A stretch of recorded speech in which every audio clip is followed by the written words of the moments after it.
धुळे जिल्ह्यामध्ये जुलै महिन्यापर्यंत पाऊस न पडल्यामुळे शेतकऱ्यांची कपाशी धोक्यात आली होती।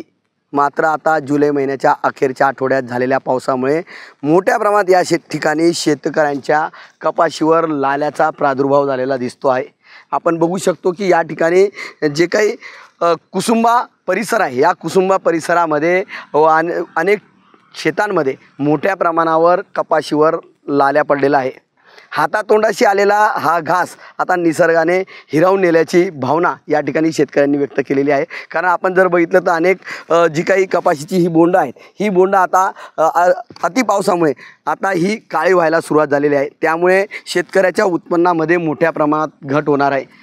मोठ्या कष्टाने या ठिकाणी या शेतकऱ्यांनी ही कपाशीची लागवड केली होती। मात्र आता काही शेतांमध्ये आता लाल्याचा प्रादुर्भाव होऊ लागल्याने आता ही काही पानं जी आहेत, ही पानं लाल होऊ लागली आहेत। काही जी पानं आहे ही आकुंचन पाहू लागलेली आहेत आणि त्यामुळे या ठिकाणी जर आपण बघितलं तर ही पानं बारीक होताना आपल्याला दिसत आहेत आणि जी काही बोंड आहेत ही बोंड काळी होताना दिसत आहेत। त्यामुळे आता या शेतकऱ्यांच्या उत्पन्नामध्ये मोठी घट येणार आहे। त्यामुळे शेतकऱ्यांनी कृषी खात्याने मार्गदर्शन करून याचे पंचनामे करावेत आणि लवकरात लवकर मदत द्यावी अशी अपेक्षा या ठिकाणच्या शेतकऱ्यांनी व्यक्त केलेली आहे। मनीष मासुळे, TV9 मराठी, धुळे।